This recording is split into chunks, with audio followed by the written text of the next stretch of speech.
everybody, Miss Erin here. So in Clubhouse we have been reading Harry Potter and the Sorcerer's Stone. So today we're going to have a little potions class. And what is potions class? It's chemistry.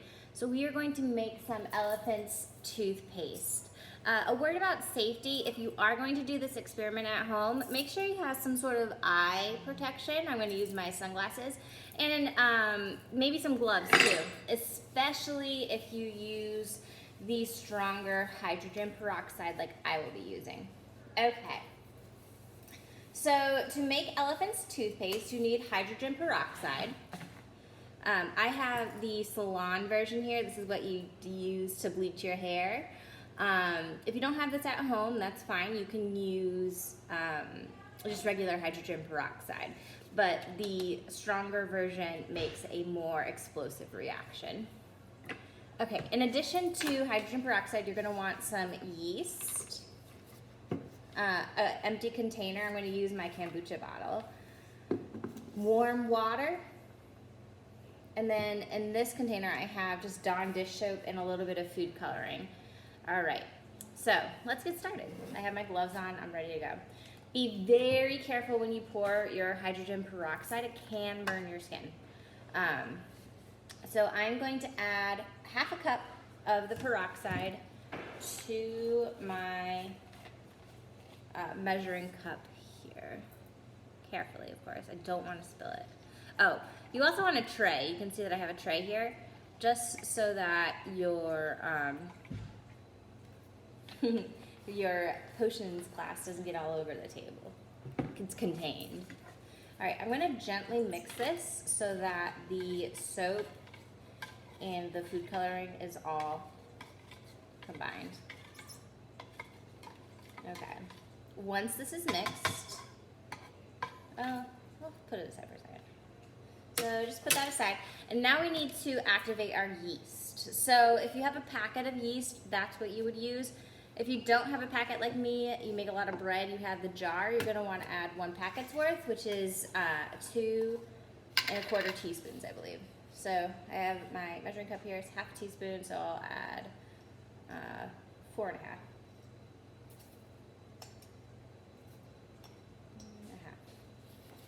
All right, so we're gonna let this mix. And that's why you want to use warm water. Remember, yeast is living.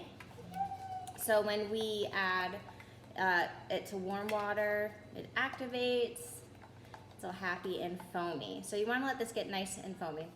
I use maybe like a 1/4 cup of water. You don't need a lot. Once you get that foaminess, that is when you'll know your yeast is ready.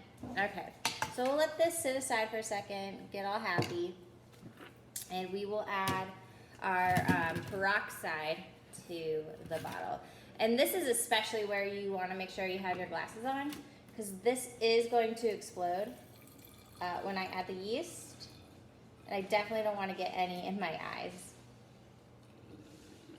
This is going to cause an exothermic reaction, meaning that when I add the yeast to the container, the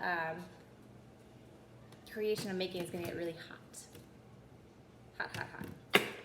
All right, let's see. Our yeast, let's give it another maybe 30 seconds.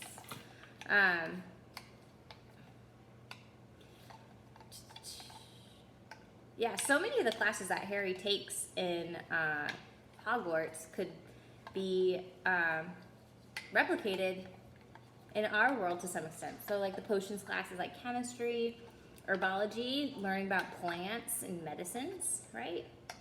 I feel like transfiguration would be like math class, very technical.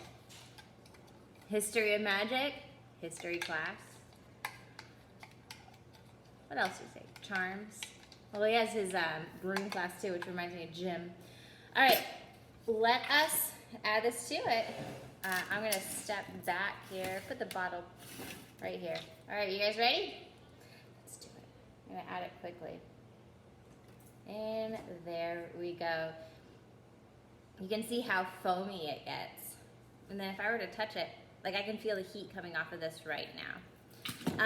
If you're going to do this at home, I recommend using a water bottle. It has a really narrow opening, so you can get more explosion coming off of it. And don't play with the foam. I know it looks like really fun, but again, this is hot, so it can burn your skin. All right.